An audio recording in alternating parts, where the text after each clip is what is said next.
Donald, and good evening. Well, I was up at 5 o'clock this morning and I had my radio on and I heard about a fire in a tower block in West London, and I put the television on and I saw the images and I thought, crikey, I haven't seen anything as frightening as that, frankly, since 9/11. It just looked quite extraordinary. The up-to-date news is that it's been confirmed that 12 people are dead from this fire in the Grenfell Tower in Latimer Road in West London.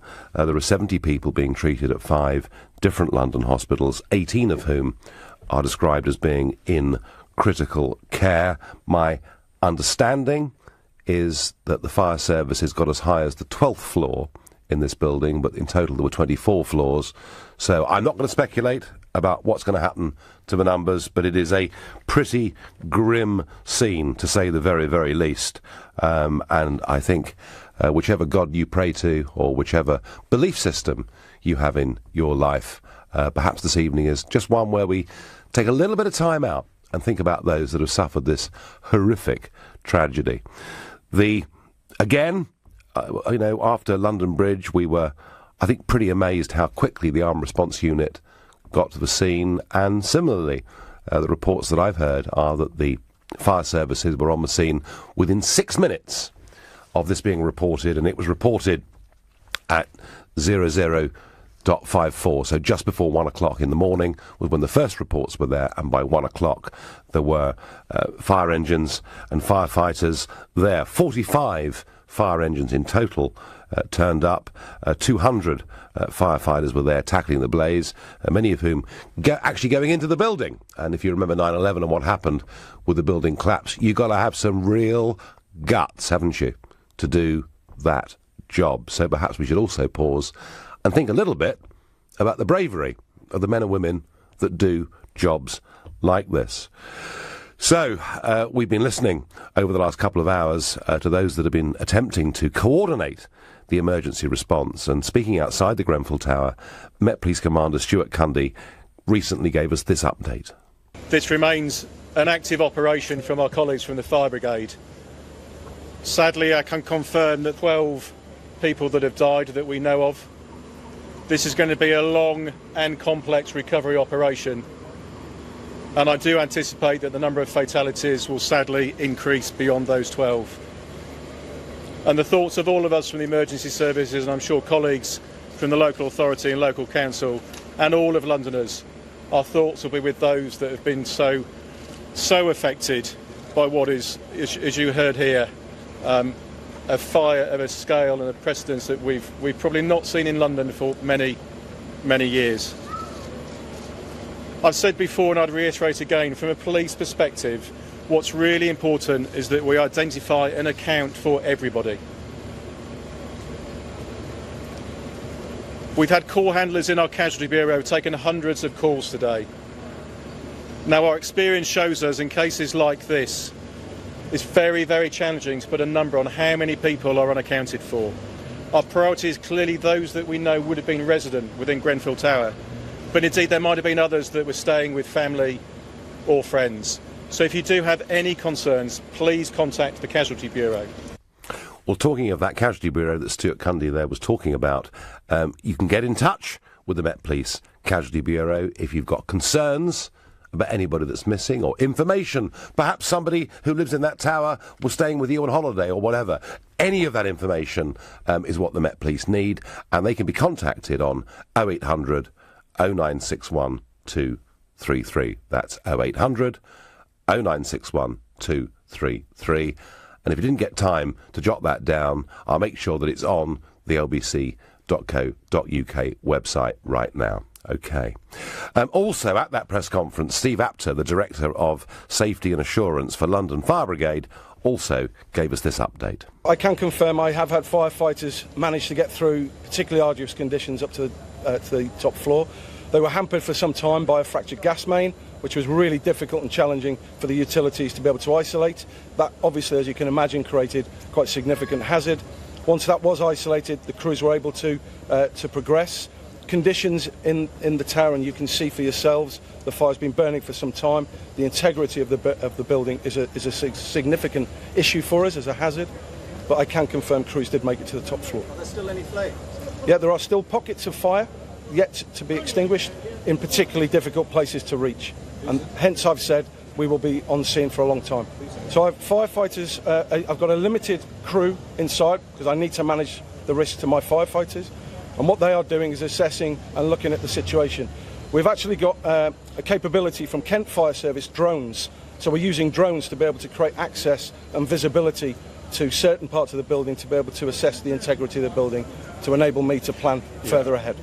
And once again, the Mayor of London, Sadiq Khan, has an horrendous incident to turn up to, and he gave his thanks to all those involved in this emergency. Here's Sadiq Khan. Also make tribute to the amazing emergency services from the fire service. We have more than 250 firefighters, many of whom have been here from the beginning, including the Commissioner. There'll be many more working during the course of the day. Many engines and machinery here, and fire service from neighbouring fire services helping us out today. Also, London Ambulance Service, more than 100 paramedics helping out during the course of the night, and more than 100 police officers. And it's worth reminding ourselves that when there are these tragic fires, these emergencies, there are literally emergency services, our firefighters running towards the fire, running towards the danger, whilst encouraging others to run away. We do know that a number of people have died, I'm afraid, and the Commander has given you the figures that we have. I'm afraid it's likely that the figures are going to go up. Well, as Sadiq Khan said, as the public are being urged to run away, the firefighters are running in there to deal with it. And I repeat what I said earlier, it takes real guts to do what those men and women do.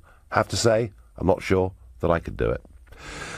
If you were in the area at the time, if you've been affected in any way by this tragedy, if you've at any point had any reason to be concerned about the fire risk in high-rise blocks that were put up in the 1960s or 70s, and bear in mind this particular tower block was built in 1974, but did have a sort of substantial refurb which took place last year. So if you've got anything to contribute to this argument, then do let me know on 0345 60 60973. You can text me at 84850. You can tweet me on @LBC. Not forgetting the hashtag Farage and LBC. And let's go live now to the scene, to LBC's reporter there, Patrick Hildred. Patrick, good evening. Good evening. I'm just looking across at Grenfell Tower, completely blackened, of course. You can see intermittently a hose going up about halfway up to the building. And you mentioned the brave firefighters that ran towards the scene. I've just seen one of them come here towards the media scrum where that press conference was held earlier, as you were just playing some of the clips from it, with the police confirming that the number of people confirmed dead had risen from 6 to 12. Yes. Now, of course, there has been quite the relief effort, people coming to help and give food and other donations. And part of that is Saeed Ali, who's with me now from Muntada Aid. And that's an international aid organisation, but it is based in Fulham. So the West London Islamic Cultural Centre is nearby, and that's where they've been helping out. Saeed, just tell us a bit about what you've been doing at the centre today. Yes, well, we've been watching this unfold like many people today, and we decided that we needed to do something. And part of that was to open our doors in partnership with WLICC, where we're able to host anybody who's been affected by this fire. We can provide accommodation, we can provide food, we can provide washing facilities or showers. So this is what we have done in response to this, but also coming down here just to see what the needs of those affected people are in the centres here as well. Many of the people are, their main concern really is accommodation, and of course their loved ones. They're worried about missing people. We've been in touch with a former primary school teacher who worked at one of our centres, the Al Muntada School, and she's informed us, because she lives on the opposite tower and she's been evacuated. She's informed us that at least 5 children are missing from who attended the school. So obviously this is a huge shock for all of us. And you know, we don't really know where they are, or if in fact they've passed away, because some of a family of 5 with the 3 children, they were on the 23rd floor. So that's, you know, really high up. So there's a lot of worry for these families. And from Muntada Aid ourselves, our hearts and condolences are with the families that have been affected by this blaze. And so these centres where people can come and stay the night, presumably also a place where people can get emotional support from each other. Absolutely, and it's an Islamic centre. At the same time, most of the people here were fasting as well. It's the month of Ramadan. We can provide their iftar meals. We can provide advice and support, financial support if need be as well. So this is what we're trying to do. I mean, we brought one of the imams from the centre to these centres here close to the tower blocks, and the doctors were telling us that some of the people are fasting and they need to have some medication. Can they not break their fast? And so we had to speak to the families and tell them that you can break your fast, that this is important that you have your medication. So we were able to provide that kind of support as well, spiritual support as well. How quickly did this all spring into action? It's incredible. I mean, there's been support from all kinds of places, not just the four corners of London, but across the country. And people have been coming down to this area in Kensington, and they've been providing the clothes, they've been providing food, they've been providing water, sanitation item as well. So people have been fast, and things like this are still coming in. And what we're also trying to push as well, and this is to support the local authorities as well, and just try to get them to give them a quick accommodation. But it's important that they can have this space to kind of cool down, because they're still up from last night, many of these people, and they haven't had a sleep. Patrick, thank you, and thank you to everybody, the emergency services, the volunteers that we've just heard that are coming in to help and provide the basics and food and water and where to stay and all the rest of it. I think we're all shocked and I think really horrified by those images of that tower block being ablaze. In just a few moments, I'll be joined by a former firefighter who's there at the scene to get more on just exactly what these men and women faced when they went into that building today. Right now, you're listening to The Nigel Farage Show, exclusively on LBC. It's 7:16. This is LBC. This is the sound of someone breaking into your business. It's that simple. And once they're in your systems, they can do real damage. Hiscox Cyber and Data Insurance for small businesses covers everything from extortion to data theft.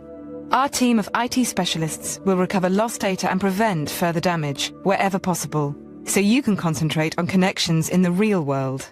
Hiscox Cyber and Data Insurance. Ever onwards. An amazing kitchen, an amazing bathroom, an amazing hallway. At Amazing Tiles, our range of porcelain, ceramic and bespoke tiles can make any home amazing. Right now, buy 5 metres or more of plain tiles and get a third off the retail price. Visit our showroom and warehouse at Park Royal Road, London, or call 0208 83 84 900. Make your home amazing at amazingtiles.com. Get up to £100 trade-in for your old mattress. In the Hams's Bed and Mattress Sale, plus up to £200 extra off our ticket prices. Free local delivery, free mattress protector, even a free pair of pillows. Get a perfect night's sleep with our best ever offers. Hams's Sleep Centres, Beckenham, Bexley Heath, Leatherhead, New Malden and Wallington, and hamses.co.uk. Conditions apply. Hi, I'm Ryan Reynolds, and I'm going to demonstrate just how far around the home BT Infinity can reach in the next 20 seconds. Here goes. I can get Wi-Fi here in the kitchen. Back here in the bathroom. Oh, look at that. Out here in the garden. Even way up in the attic. You know what? Let's just take my word for it. BT Infinity, the UK's most powerful Wi-Fi versus major broadband providers. To verify, visit bt.com/smarthub. I wish I could create content like videos and music. But I need the skills to bring my ideas to life. I wish I could write apps, but I need to learn how to code. I wish I could get trained up for a media career. While studying for my GCSEs and A-levels. The Global Academy in Hayes is a state school for 14 to 19-year-olds interested in a media career. Find out more at globalacademy.com. Divorce can be expensive. It affects your finances, assets, home, savings, pension. And most of all, your relationship with your children. It's probably one of the toughest times you'll ever go through. Cordell & Cordell understands these issues and helps men maximise their roles in their children's lives. Call now on 0330 60 60 161 or visit cordellcordell.co.uk. Office in central London. A partner men can count on. This is LBC, the Nigel Farage Show. Call 0345 6060 973. Text 84850. Tweet at LBC using the hashtag Farage on LBC. Shock and horror in West London this morning as the Grenfell Tower in Latimer Road, West London, goes up ablaze, and we know already that 12 people are dead. Already there is talk, I'm hearing, that the fire alarms, they may have gone off in the individual buildings, but the fire alarms did not go off in the building as a whole. Talk about why, if it was a refurb, there weren't sprinkler systems in place. And this is very unusual, because normally when there is something as horrible as this that happens, people don't start to drill down and start looking for blame, but I'm sensing that beginning to happen already, and I'm also sensing that there are people out there living in these tower blocks that were built back in the 1960s and 70s who do have, I think, some genuine concerns. And one of them, I believe, is Mike in Bromley. Mike, good evening. Oh, hello there, Nigel. Terrific to talk to you. Yeah, well, rather a sad moment to do it, but so, Mike, tell me, what's your experience of this? Now, I used to live over in a tower block in the New Cross area. It was on the Woodpecker Estate, and I was vice chairman of the Tenants Association over there, and we campaigned for some money that came through City Challenge to have those tower blocks demolished, and we were successful with that. And were you? So, who did you lobby, Mike, to get this done? Joan Ruddock helped us. Yep. But we gathered a lot of information through the London Fire Authority, and they told us, I mean, I was living in this building, there was over 120 fires in the particular building that I was in. Now, most of those fires were kind of like shoot fires, so like smoke and just one of the shoot burning. But I woke up at 1 o'clock in the morning and my front door was hot and my flat was full of smoke. And I called the fire services, and they told me to stay put. And I was just out of reach of those tall ladders, but I was absolutely terrified. Mike, when was this tower block constructed? This was the tower block. I'm not certain. I think they're late 60s. I mean, I lived there from 87, and they were demolished. But one of the key things about this is that although there were 6 tower blocks, and 5 of them were demolished, but there was a big one, a really big one. It was about 24 stories. Our one was about 16, and the 24-story one, they decided they wouldn't demolish it, but they would put a concierge in it, and then they put all this cladding around it. As indeed I understand, Grenfell Tower had some fresh cladding put on just last year. Yeah, I mean, this one's been going there. I mean, this is the only one out of all those 6 that were there, but that has got this cladding around it. I'm not sure if it's the same cladding. I don't know what those people think about now that are living in that building, but I'll tell you, I'm glad to have got out of that. Yeah, well, Mike, I think you raised a general concern, perhaps, about these tower blocks that were built in that period, and, you know, it is possible that not enough quite has been done. What we'll do, Mike, on that point about cladding, is we will go to an expert or two during the rest of this show, because there were some reports that suggested that actually the cladding itself got to a temperature and actually caught fire. Mike, I thank you for telling me about that and your experience and indeed success in getting some of these places knocked down. Abdul in Kensington, what's your point of view on this? My point of view, literally, I'm just calling up just to say thank you to all the people that have been participating in this community. I've never seen a community get together so great. Yep. The young, the old, everybody got together. I've been out since 3 o'clock in the morning. Yep. Literally looking out, giving people advice, where to go, what to do. I visited most of the clubs, which is the youth clubs, the youth centres that have been open, to see who needs help, maybe in translation, as people couldn't speak English, and the rest of it. But what I am finding, the media is mostly around the area of the Grenfell Tower. Yep. And, I mean, now I'm actually in Al-Manar, the mosque in North Kensington. And it's, you know what, the greatest feeling, everybody from every nation is here. And there's no media to show how much young people are actually doing to help this cause.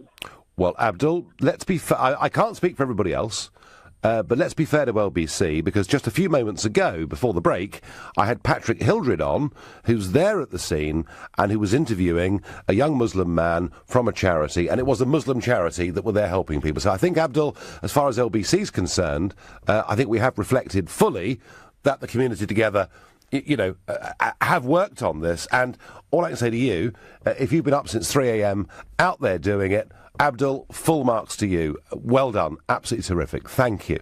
I'm going to go now to Ben Bradford, who is a fire safety engineer. And he's managing director of a risk and resilience consulting firm.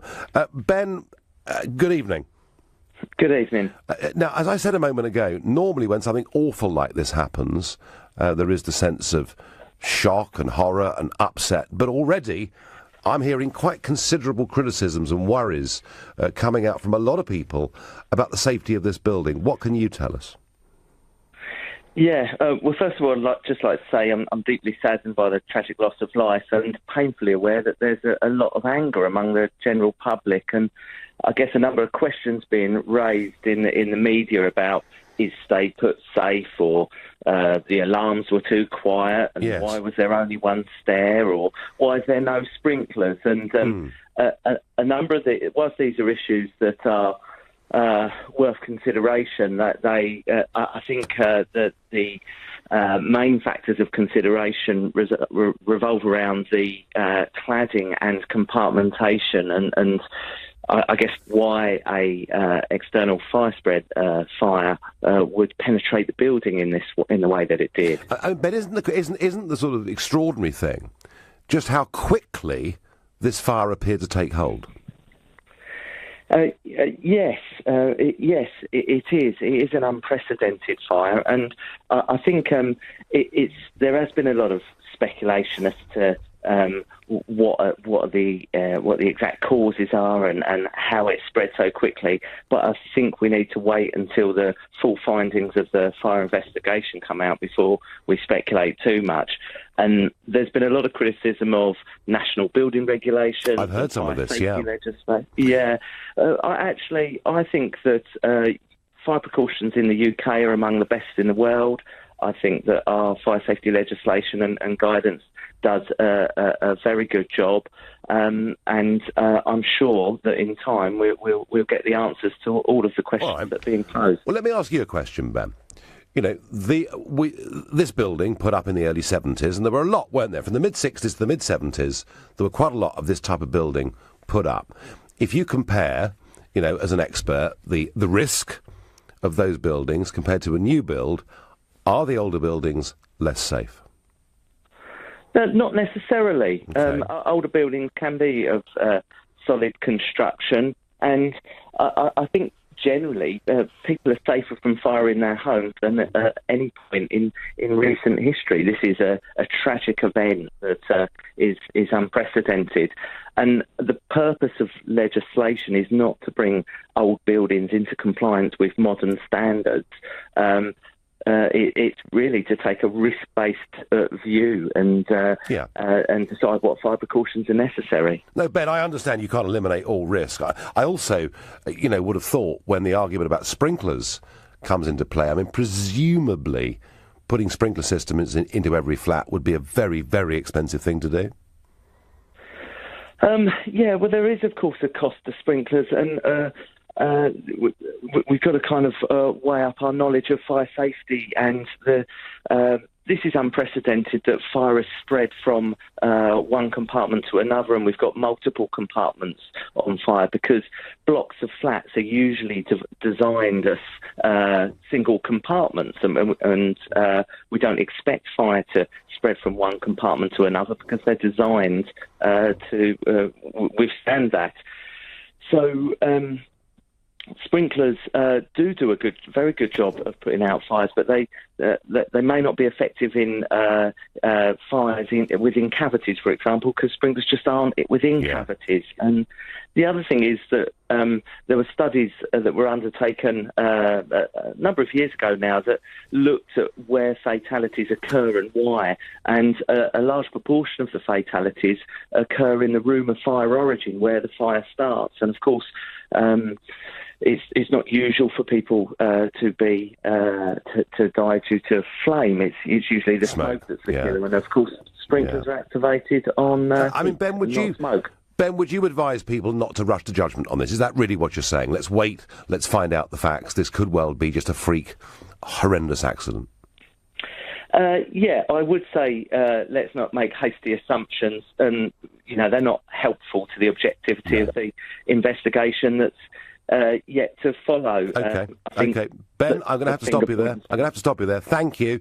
That was Ben Bradford, a fire safety engineer, managing director of BB7, a risk and resilience consulting firm. In a few moments, LBC's political editor Theo Usherwood will be here to get some of the political reaction to this horrible event. You're listening to The Nigel Farage Show, exclusively on LBC. It's 7:30 and time for the news with Moira Alderson. 12 people are now known to have died in a massive fire at a tower block in West London, but police say that figure will undoubtedly rise following the blaze at Grenfell Tower. Crews say they'll remain on site throughout the night to continue the search for survivors. NHS England says 74 people were treated in 6 hospitals across London. 18 are in a critical condition. Emergency checks are to be carried out on tower blocks going through the same process of redevelopment as Grenfell Tower did last year. Policing and Fire Minister Nick Hurd says they want to provide reassurance to people living in other buildings as soon as possible. LBC weather, a band of rain will move eastwards across the country tonight with some heavy downpours in the northwest. Elsewhere, it'll be mostly dry and warm with lows of 13 degrees. LBC Travel, good evening. I'm Andy Lake. Well, in West London, the A40 Westway stays shut between the Northern Roundabout in White City and the Marylebone flyover after the serious fire at the Grenfell Tower in North Kensington. This is causing delays on Holland Road and West Cross route. Wood Lane and Scrubs Lane also very slow, as are Uxbridge Road and Harrow Road. It's making it look very slow on all approaches to the Holland Park roundabout as well. This fire has also affected the tubes. The Circle and Hammersmith and City lines remain suspended between Hammersmith and Edgware Road. Just north of there in Hendon, the A41 is closed between Aerodrome Road and Collindeep Lane after a serious accident, causing delays around there this evening. In East London, the A2 in Deptford is closed just west of Deptford Bridge after an accident. The A13 has a lane closed eastbound just after Prince Regent Lane. A lorry caught fire earlier, leaving queues back to Limehouse. And in South Yorkshire, the A1M is crawling in both directions between 38 for Redhouse and 36 for the A613 after a collision much earlier. For more real-time traffic updates, go to lbc.co.uk. This is LBC. The FCA has introduced a deadline to permanently end claims for missold PPI. When this passes, you could miss out. And with billions of pounds still to be repaid, some of that money could be yours. So call now and speak to Claim for Refunds. We have helped thousands win millions since 2009, and we could help you too. All we need is the name of your bank. So if you've had any loan or credit card, let Claim for Refunds find out for free if you had PPI. And if you have, you can claim yourself, or we can handle it for you. It's up to you. And if we don't win your money back, you don't pay a penny, guaranteed. You could be owed thousands and not even know you have PPI. Call 0800 180 8180 or text PPI to 88882. This is the sound of someone breaking into your business. It's that simple. And once they're in your systems, they can do real damage. Hiscox Cyber and Data Insurance for small businesses covers everything from extortion to data theft. Our team of IT specialists will recover lost data and prevent further damage wherever possible, so you can concentrate on connections in the real world. Hiscox Cyber and Data Insurance. Ever onwards. Oh, the garden's an absolute mess. It's my turn to have the cross-stitch crew round for tea and Battenberg. I'll have to get a landscape gardener in and a wildlife expert. It's a jungle out there. We could be eaten alive by those deadly flutterbugs. Oh, relax, relax. It's Trust a Trader. Marvellous local tradespeople who've been tried, tested and reviewed. All specialists in their areas, from landscape gardening to pest control. Oh, visit trustatrader.com. Trusttrader.com. This message isn't aimed at you. You know that on a motorway, a red X above any lane means that you can't drive in it and could be prosecuted if you do. But apparently, there are some drivers who don't realise this and are a danger to themselves and to other road users. So those drivers do need to know that a red X above any lane means that the lane may be blocked by a broken down vehicle, emergency services or road workers. For more details, they should search online for smart motorways and never drive in any lane with a red X above it. The Nigel Farage Show on LBC. Call 0345 6060 973. As the stories come in about the fire at Grenfell Tower in Latimer Road, West London this morning, we're all pretty shocked and horrified. One or two people are rushing to judgment, and we just a moment ago had, a fire expert on saying, hey, just give this time, let's wait and see. It looks like one of those really odd, freakish, horrendous accidents. Joining me now is LBC's political editor, Theo Usherwood. Theo, is there some political kickback to this already? There is, Nigel, and that's for the simple reason that following a fire at a block of flats back in 2009 of South London in Camberwell, a place called Lakanal House, there were some recommendations made by a coroner, which included the mandatory installation of a sprinkler system.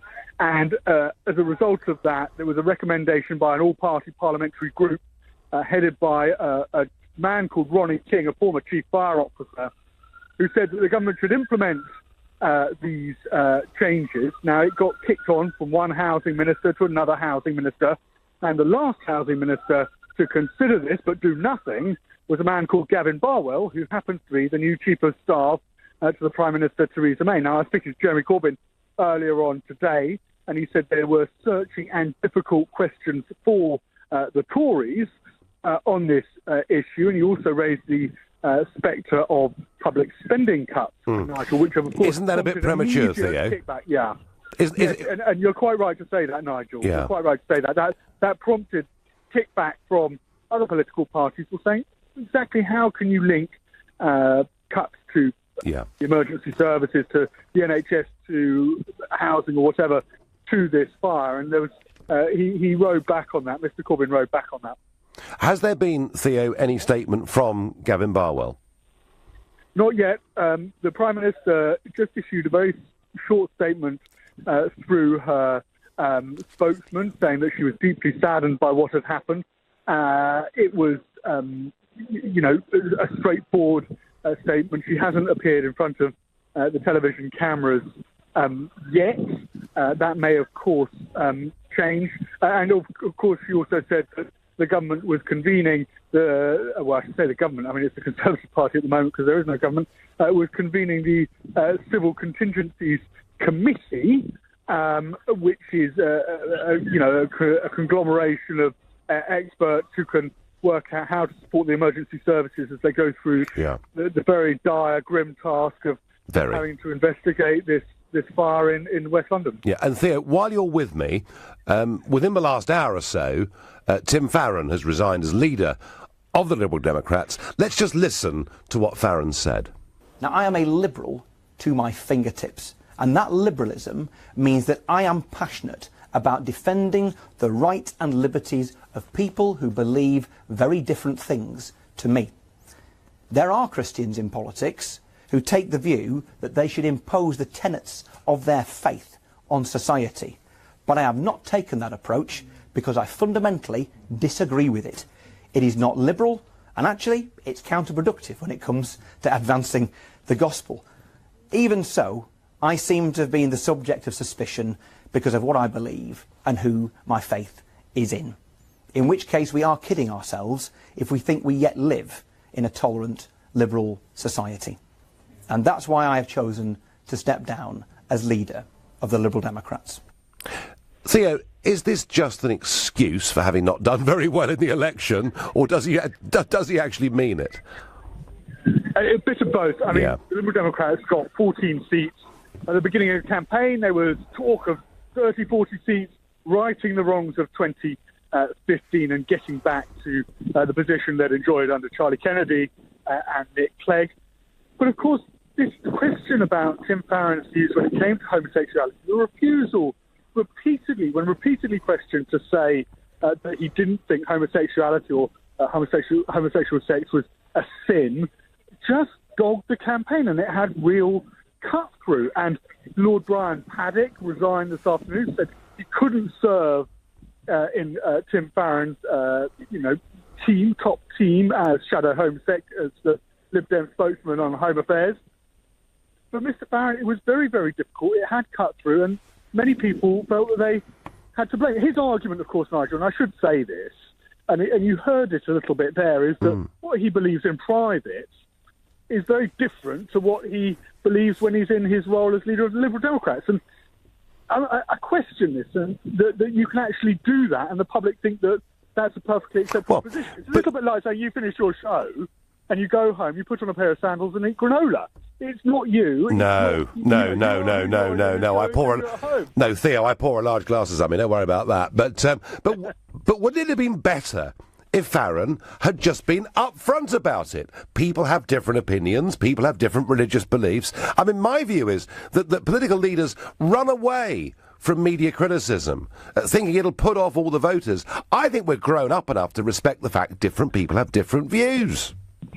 Well, I think your analysis is right, Nigel. If you're the leader of a libertarian party like UKIP, but if there's some, you can have different views, and that's perfectly acceptable. I think the problem for Tim Farron is he's always taken this slightly preachy tone about what liberal values are and standing up for refugees and the appeal that he's trying to get across, and then at the same time he can't say something which the people he's trying to appeal to, and I get that they're not saying people who appeal to UKIP are trying to attract or the Conservatives are trying to attract, don't agree with, and that's the problem that he.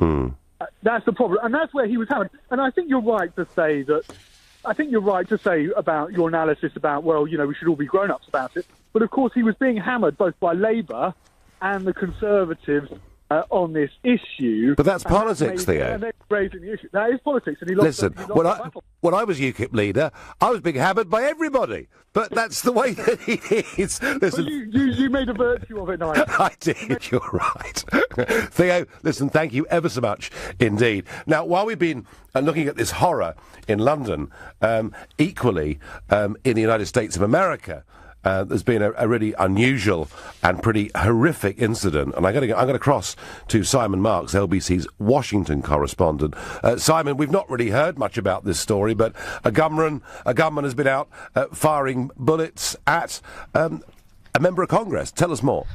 Yes, Nigel, absolutely horrifying events here in Washington, D.C. that have shocked people on this side of the Atlantic, just as people in London have been so awfully shocked by events in Shepherd's Bush. It was early this morning. As you know, there isn't much these days that brings Democrats and Republicans together in Congress, but baseball does. And there's an annual baseball match where the Democrats take on the Republicans. And this morning they were having a practice for it down in Alexandria, Virginia, which is just on the other side of the Potomac River from downtown Washington, D.C. And in the early hours of the morning, that baseball practice was punctuated by the sound of gunfire. A man with a rifle, who we now know died in crossfire with Capitol Hill security staff who were protecting members of Congress at that baseball practice, opened fire.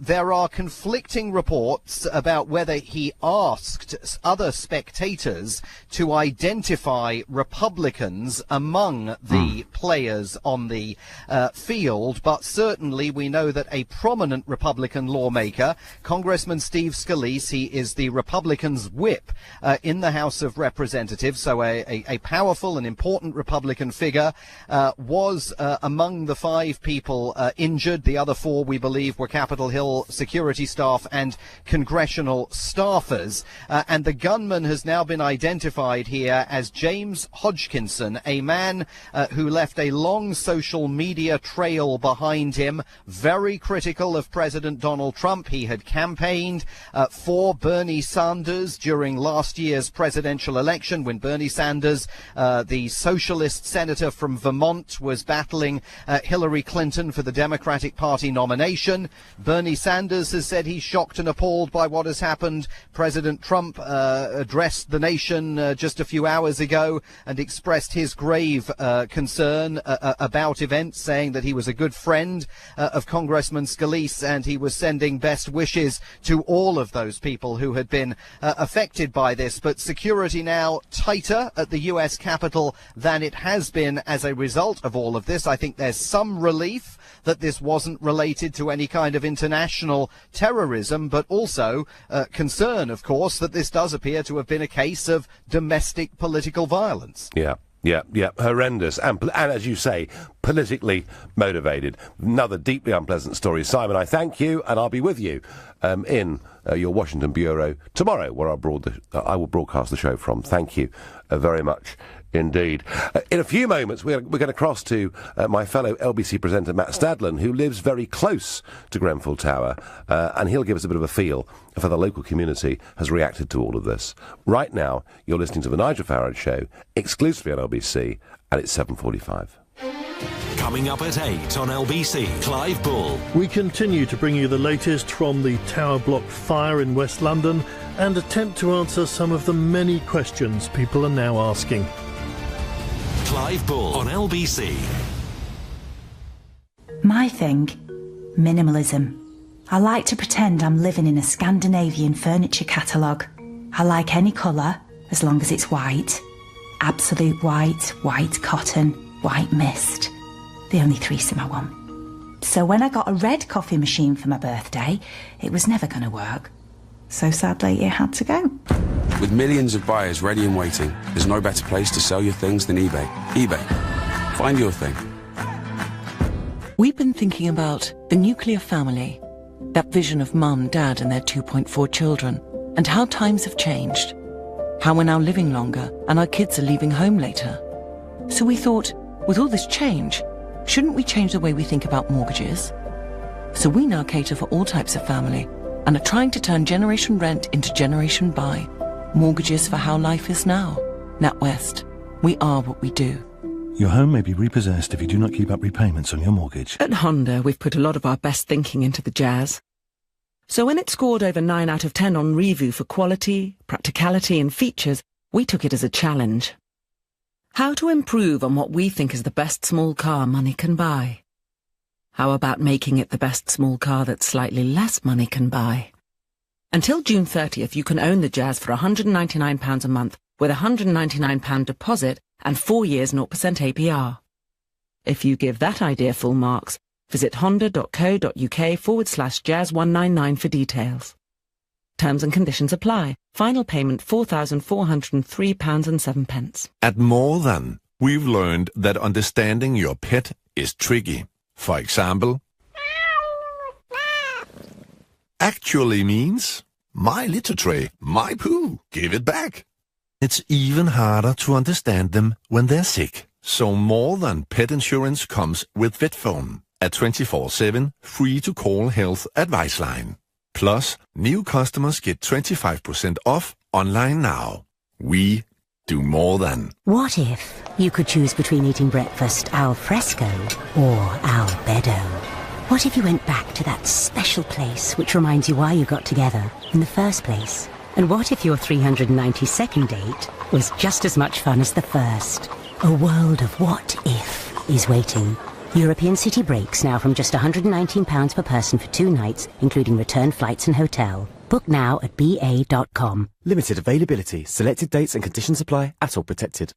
The Nigel Farage Show. Text 84850. We're talking about the horror of the Grenfell Tower catching fire dramatically at 1 o'clock this morning in Latimer Road in West London. 12 people already that we know of dead, 18 in a critical condition, and nearly 80 people scattered across 5 London hospitals. But I want to do just one more political story. We talked about Tim Farron standing down his resignation and him saying, and OK, they did not get the number of votes they wanted, but saying that actually, being a Christian, he found it being completely impassable that he couldn't do that and be leader of the Liberal Democrats, which I have to say I think is really a bit sad. Another story here that the Mirror are reporting that I think is pretty extraordinary. The Shadow Chancellor, John McDonnell, has called for 1 million people to take to the streets to force Theresa May from power. He urges protesters, get out on the streets in support of Labour's anti-austerity message. Well, and build pressure for another election.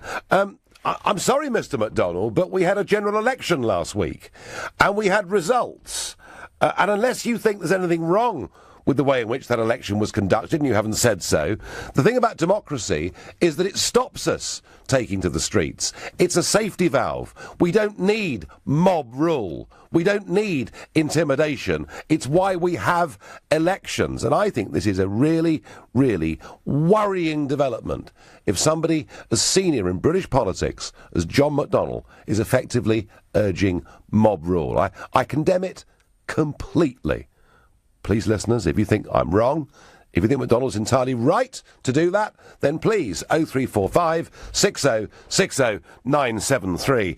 But let's get back to the horrors of Grenfell Tower in West London. And we're going to go to Matt Stadlen, fellow LBC presenter, who I understand lives very close by in the area. Matt, good evening. A very good evening to you, Nigel. So sad to speak to you on such a day as this. It's been a terrible blow to the local community. Where I'm standing right now, I can still see what appear to be flames flickering in one of the upper floors, maybe 18 or 19. But there is another side to all this, which is that I am incredibly proud of the local community, the local communities who really have, of probably every faith and colour that you could imagine, got together to help each other out today. It's been a remarkable show of solidarity. Yes, I mean we've had some interviews tonight from a local Muslim group and other people ringing in saying they've been out since 3 o'clock in the morning and helping. Did you? I mean, what time were you aware of this tragedy was unfolding? Well, I heard a helicopter late last night and thought it must be a local burglary. It was only this morning when my fiancée woke me up with terrible news.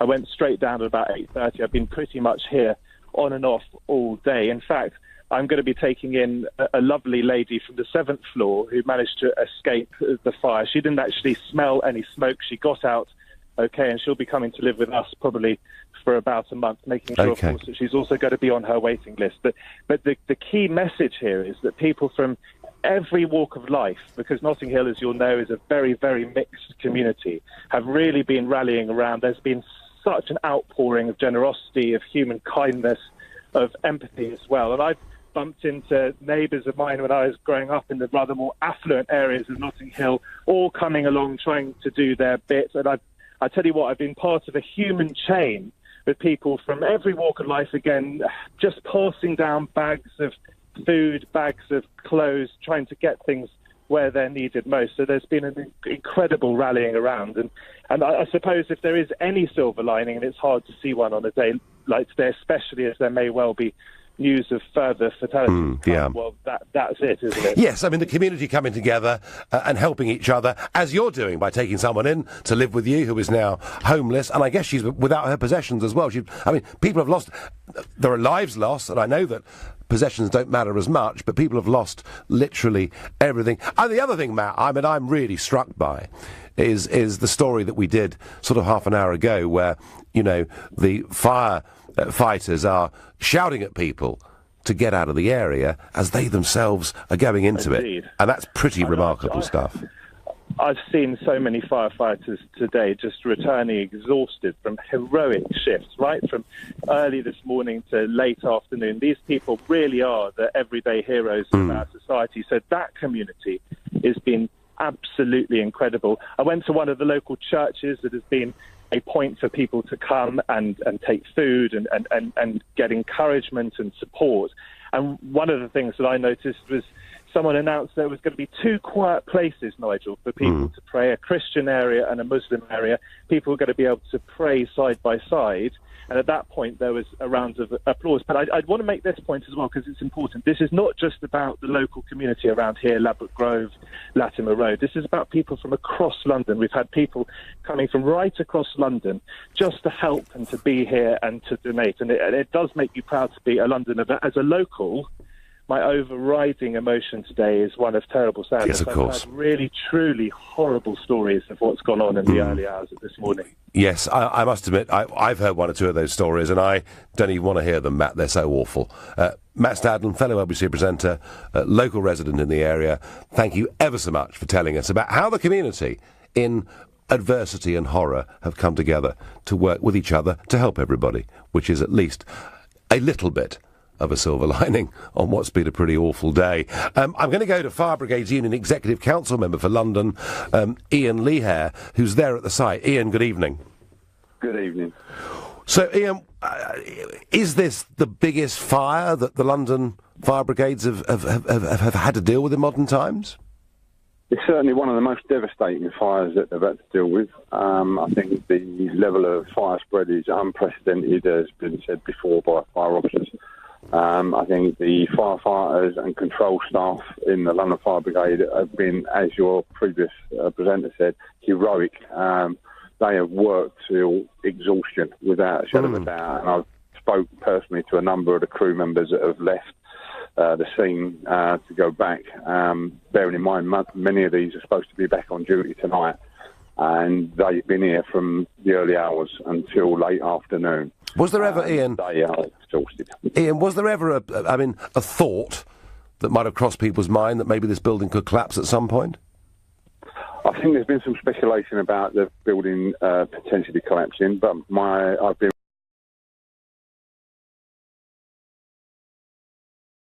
It has been safe for our members to go into the building and to carry out their duty, which they've done tremendously. Tell me, on a human level, Ian, how on earth do you train people? They're professionals and they're trained. How are you trained? What? You don't train them. How could you?